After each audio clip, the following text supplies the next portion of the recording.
My vacation buddy is a hot movie star? Ladies and gentlemen, thank you for flying with Air Peace.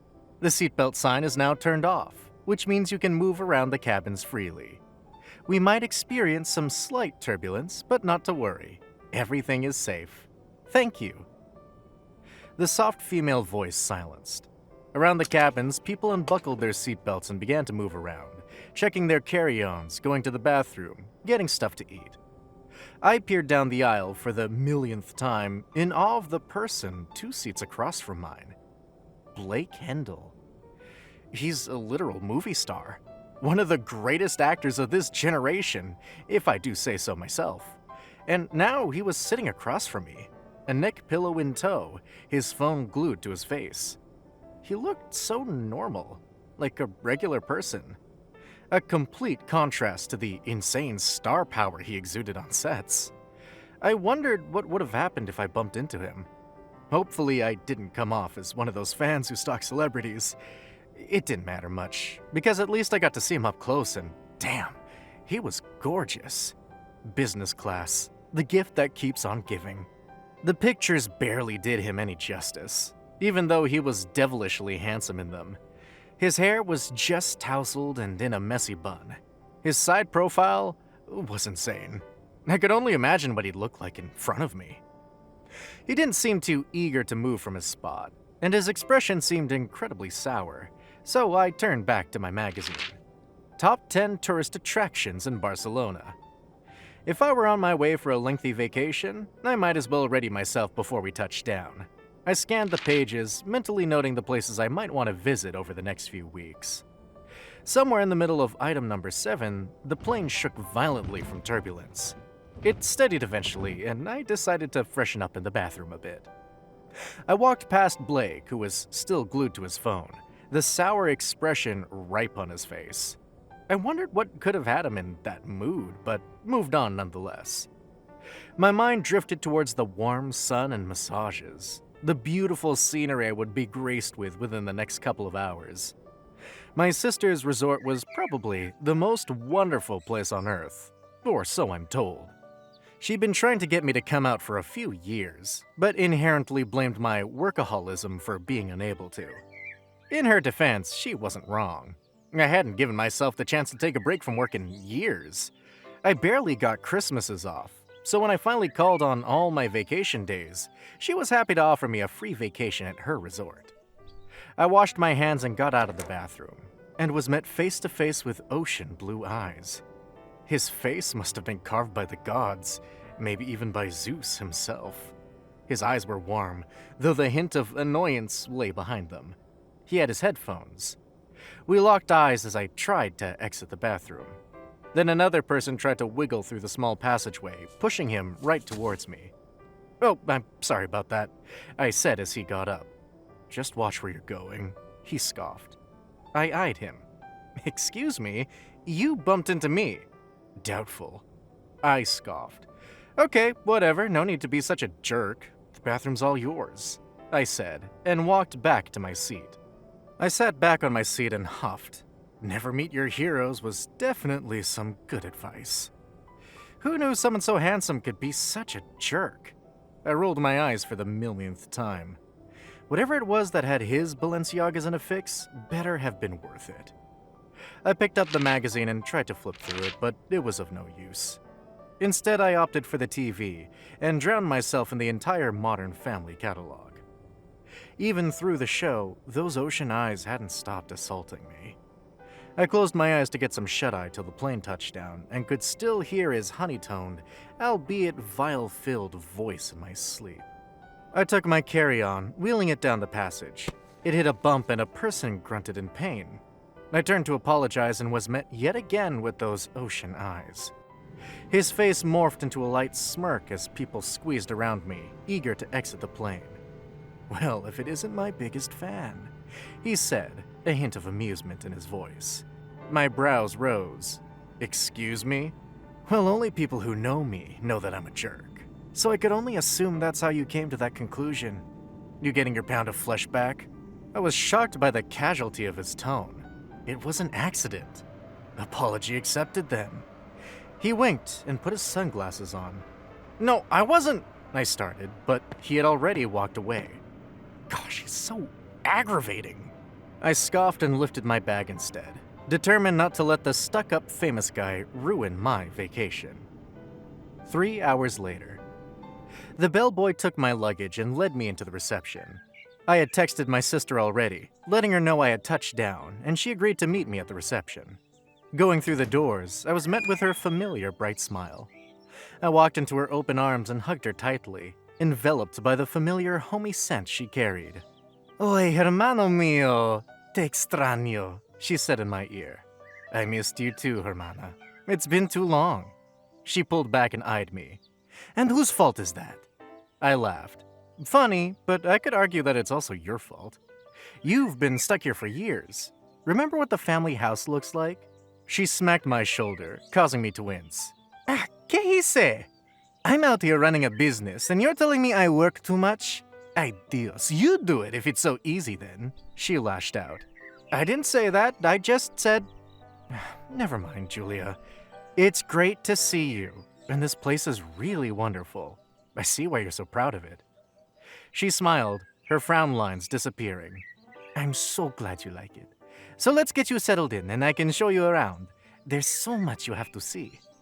After checking in, Julia sent my bags ahead of me and dragged me along the 30 acres of land she acquired, pointing to every corner of it and insisting I visit every one of them. I listened to her boast of her exclusive clientele. If it wasn't for my connection to her, I would have never been able to afford, let alone get access, to a place like hers. It was nearly exclusive. Celebrities and famous people came to the resort on vacation or to disappear, and it filled me with joy that my sister had become a huge success. Part of me felt bad for not coming to see her work sooner, but the guilt didn't last long. I decided to enjoy the time I had with her instead. Finally, after about 2 hours of listening to Julia brag, she let me go to my room on the condition that I come join her for dinner in an hour. "Hi, I'd like to get my room key," my words directed towards the receptionist. She replied, a smile on her face. "Of course. What room would that be?" 407, under Alvarez." She typed on the computer in front of her to confirm my status and handed me the key. Just as I took it from her, someone bumped into me. Excuse me, I'm standing here." I turned around to see who this person was, and yet again came face to face with Blake. I cursed under my breath as he gave me a toothy grin. "Wow, what fate is this?" "Don't get your hopes up." I rolled my eyes. He held his hands up. "Promise, I'm not here for a fight, but it's good to know where you are if I'm looking for one." He gave me that smirk yet again and walked away, a man scurrying behind him, trying to handle the luggage.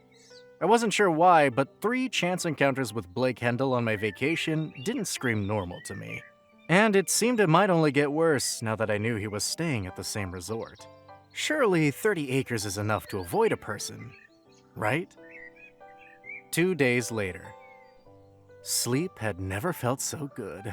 No alarms waking me up, no deadlines to meet, no night camps till 2 a.m., just sleep from 10 p.m. till 8 a.m. A wonderful view, a spread of delicious food, and a warm shower. I could get used to this. I offered Julia some of my services, in case she needed some free help, and she all but chased me away, accusing me of not believing in her ability to run her company, and taking yet another jab at my workaholism. Instead, I finally opted to enjoy my vacation. Barcelona was a city full of life, the culture also spilling into the resort as well.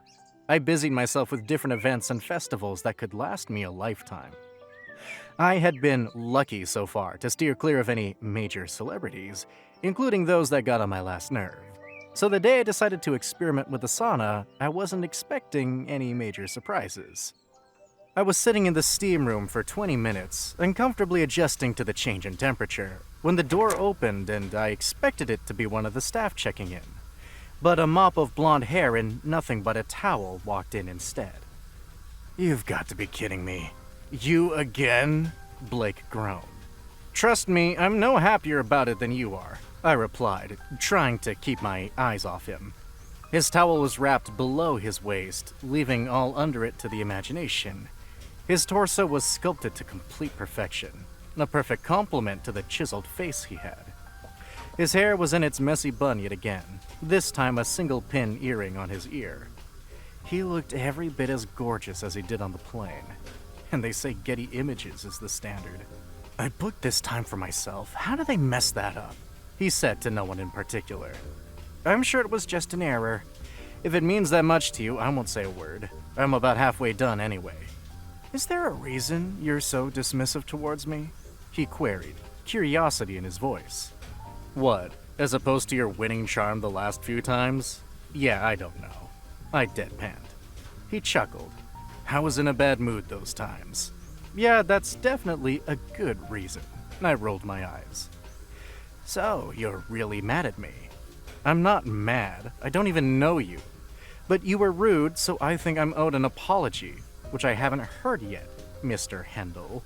Ah, he drew out. So you do know who I am. I don't remember saying much to disprove that. You're the famous actor Blake Hendell.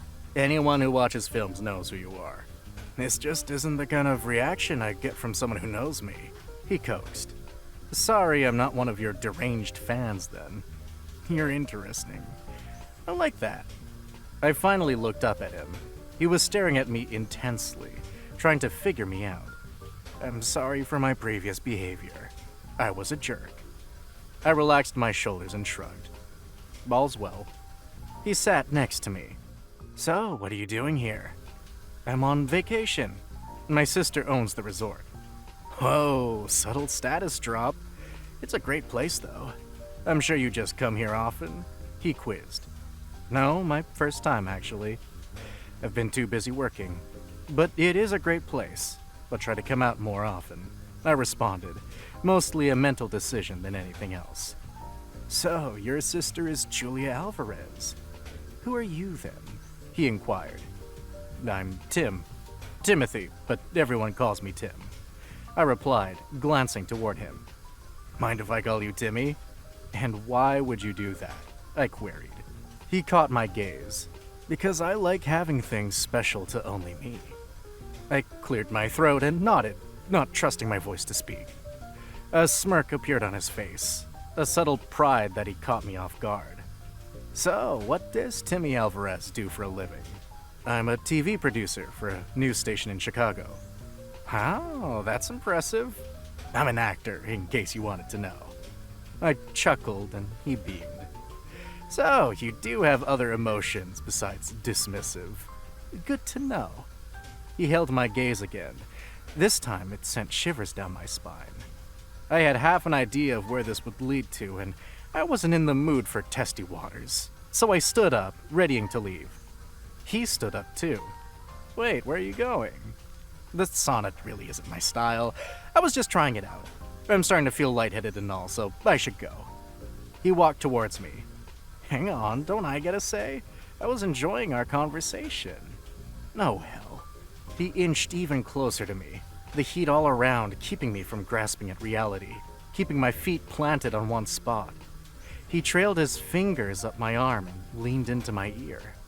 You've been stuck in my head since the plane, and I don't even know you. Oh shit. His eyes held mine now, and I didn't dare look away. I was lost in his ocean eyes, suddenly the embodiment of the Billie Eilish song, and he inched closer to me. Then the sauna door opened, and the spell was broken. Excuse me, Mr. Hendell. I'm so sorry about the mix-up. It was a scheduling error. One of the resort staff came in, the man from before, I assumed to be his assistant, in tow, causing us to tear apart. I used the opportunity to slip out, in desperate need of air now. The two people crowded him, giving me the perfect cover to leave and sort out what just happened. I almost kissed Blake Hendell. Fucking 30 acres. 3 days later.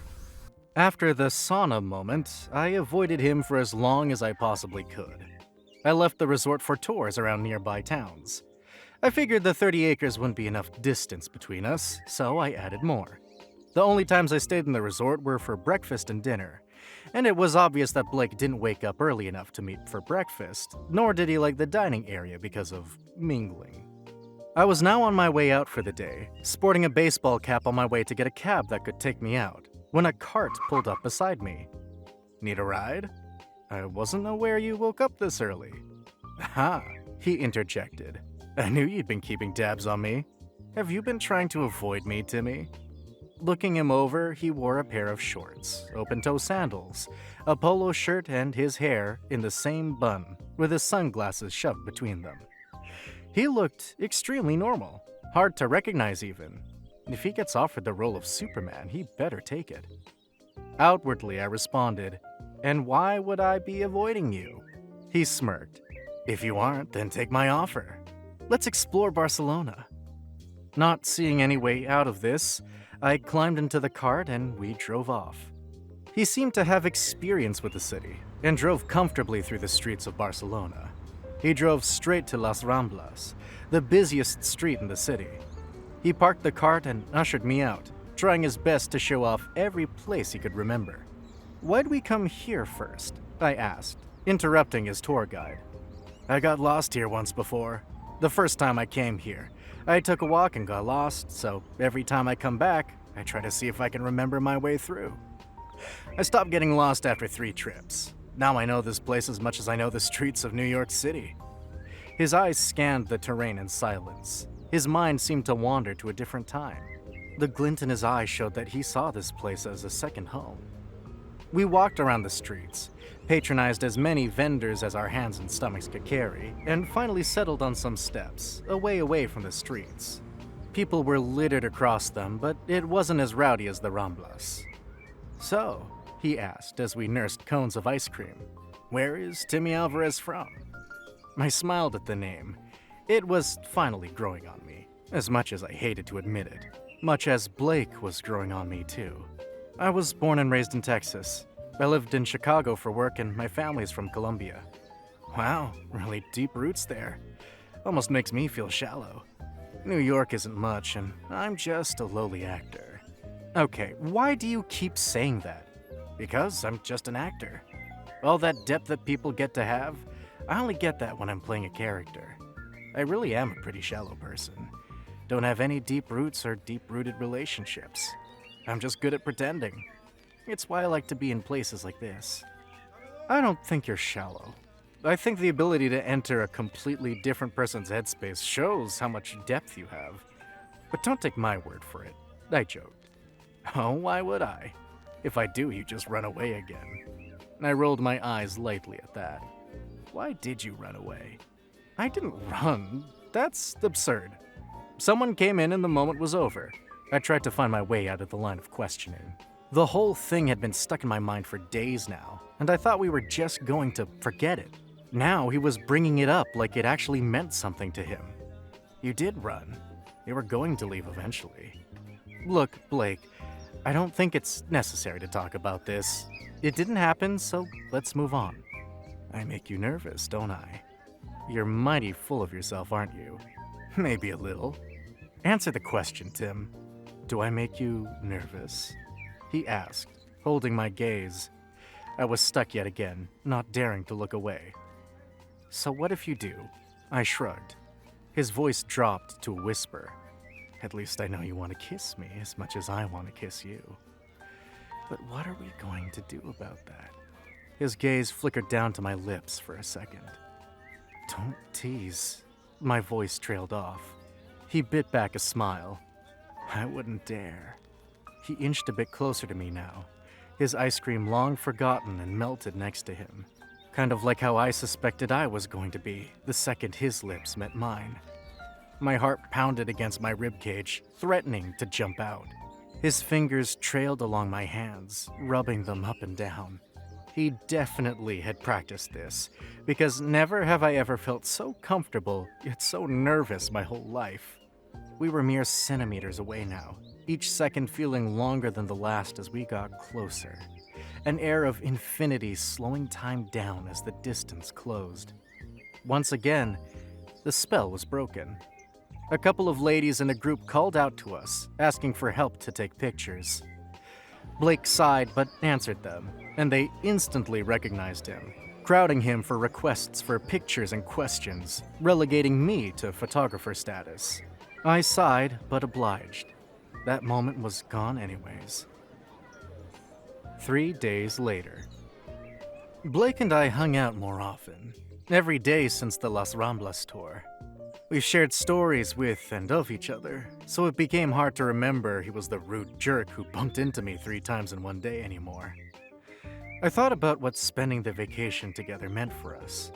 I admitted that I wanted those kisses to happen, but knowing Blake and his reputation with relationships, I steered clear of pining after the movie star, and just stayed content with the friend I'd made. I got a text from Blake one evening after dinner with my sister to meet him at the beach. The night was cool and windy, and the environment was scarce of people, an ideal conversation spot. I noticed the wide-shouldered jock sitting at the bank and walked towards him. "You're a bit of a cliché. You should do more romantic comedies. Whatever happened to Hi or Hello?" he asked. His shoulders shook from laughter. "A little overrated for my style, don't you think?" I said as I sat next to him in the sand. "I wouldn't want it any other way." He smiled. "I've been thinking about going back to New York, LA, anywhere. A couple studios have called recently, and I don't know whether I can go back to acting." "Why wouldn't you?" I asked, confused. He stared out at the water. "I really fucked up this time. These scandals for relevance and publicity suck. I've hurt a lot of people because of it. TMZ should cut me a check for how many views I bring in for them, but I just feel very expendable. Like I'm only useful for the views, so people don't see how much I put into the characters I play. And if I keep doing that, they never will." I locked my eyes on his side profile. "And you think quitting or running away is the answer to your problem? Maybe you just want to run away. How's that? You're scared that you're not as good as you thought, so you pivot. But serious question, what can you actually pivot to? Are you good at anything else? Because career changes are cool, but can you do anything, or are you just feeling sorry for yourself?" "That's harsh," he commented. "A bit. I'm sorry, but I won't lie to you. You've only been honest with me this whole time. I owe it to you. What do you want, really? You have time to think about it, but don't just run away. Cowardice doesn't suit you." He smiled at that and finally looked at me. His eyes were soft, a small smile playing on his lips. He looked down at my lips and bit his, then scoffed. "Fuck, I really like you, Tim." "Is that a bad thing?" I asked, guardedly. "Is it okay if that's tomorrow's problem? Right now, I just want to kiss you. So bad. What if the moment gets ruined again?" "Fuck the moment." He pulled me by the collar of my shirt and crashed his lips on mine. Just as I suspected, I was a fucking goner. The next morning, all my attempts to stay out of the romantic clutches of Blake fell to nothing, because I woke up in his bed after a night I remember very vividly. He was still sleeping peacefully, a stupid, satisfied smile plastered on his face. I slowly snuck out of his hold, picked up my clothes from the floor, and tried to quickly make my way out of the room without him knowing. I was barely out of the room when his voice rang through the suite. "Nice try, Timmy." My shoulders slumped, and I turned around to see Blake, his arms behind his head, a lazy smirk spread across his lips. "Where are you going?" "I got breakfast coming in 30 minutes. Stay." "I want to, but I can't, Blake. I'm not used to this. Casual? It's not my thing." He sat up and walked towards me, putting his hands on my shoulders. "I get it, Tim. I promise you, though, this is not some one-night stand. I meant what I said last night. I really like you. And I know you leave in 3 days. Just, at the very least, let us enjoy these few days." I searched his eyes for some kind of sign that he was lying. Not that I could find anything. He was a world-class actor, but it was worth a shot. I sighed. "Okay, I'll stay." He beamed and leaned in to kiss me when his phone rang. He squeezed his eyes shut and groaned, annoyed by the intrusion. You've gotta be fucking kidding me. Hey, don't look at me. I'm not running away this time. He chuckled and picked up the phone. Yeah, this is Blake. I pulled my shirt over my head and watched him. It seemed to be his assistant, John, who kept to himself more often than not. They had a good relationship, however. Blake wasn't the regular awful celebrity boss. John was just not much for conversing with people. I saw his eyes go from normal to confused to angry. Then he hung up. He looked everywhere but at me till I demanded that he tell me what happened. There's a bit of a problem. There's leaked pictures and videos of me with someone else. They're completely suggestive, of course, but someone saw me with someone else last week and leaked the videos.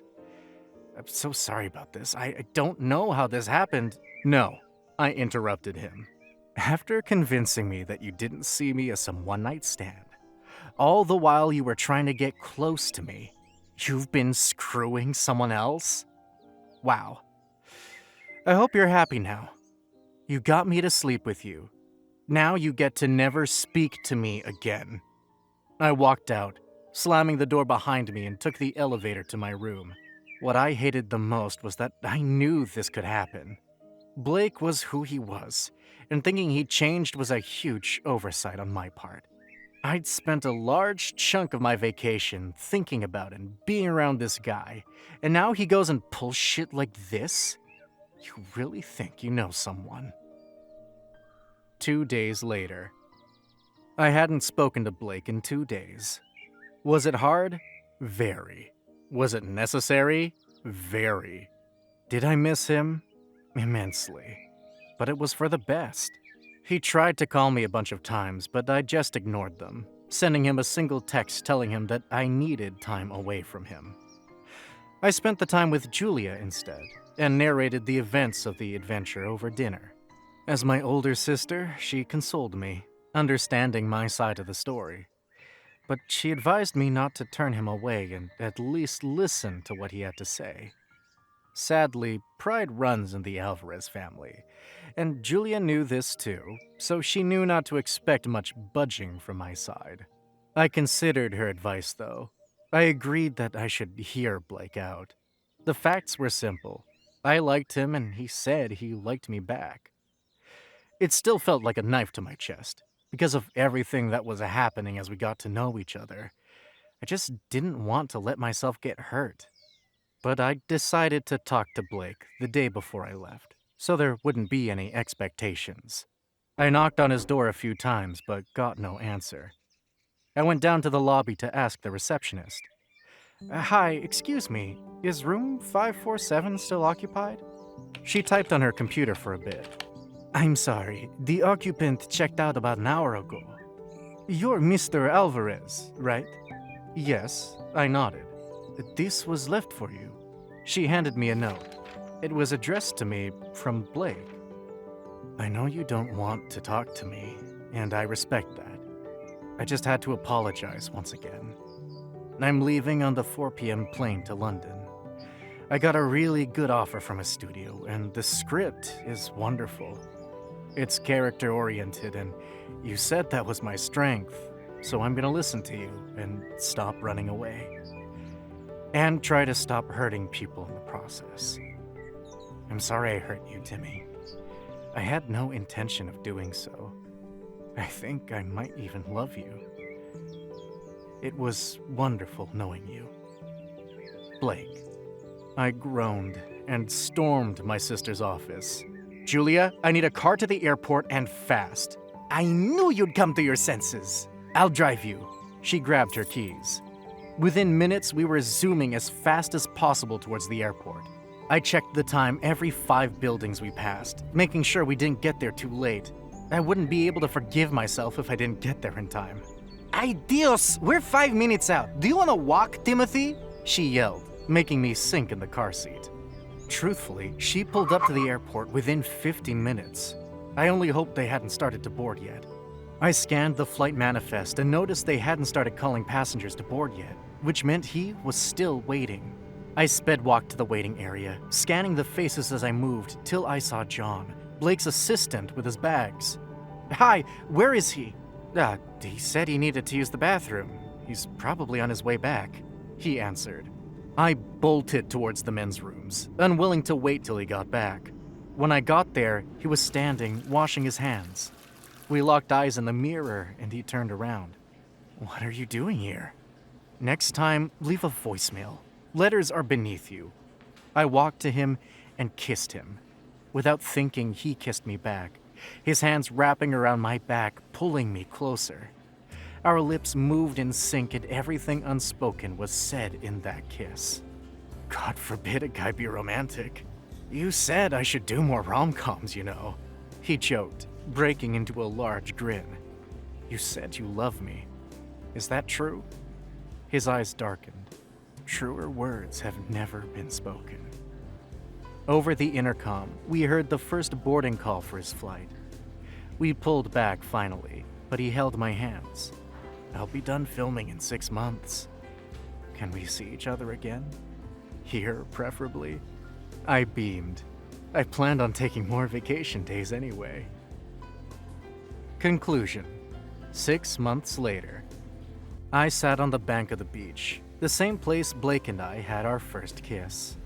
He texted me, telling me he'd arrive soon, and I was just a little bit excited. We hadn't seen each other in over 6 months, but we talked and texted very often. No, I didn't know what the label of our relationship was, or whether I even wanted one. I just knew that I was happy. You're right, this is a little cliche. Good thing I like corny. The voice came from behind me, bringing a smile to my face. He sat next to me, and I turned to look at him, his hair not in that messy bun for the first time since I met him. It flowed down, the evening breeze sending it in different directions. "I didn't think you'd still want to be with me after all this time," I admitted. He took my hand and kissed it. "I could never not be with you, Timmy. I love you." I smiled at him. "I love you too, Blake." The end. If you were Timothy, would you have gotten so upset with Blake? Thanks for watching. Consider subscribing to become a part of our Rainbow Force and to stay wholesome.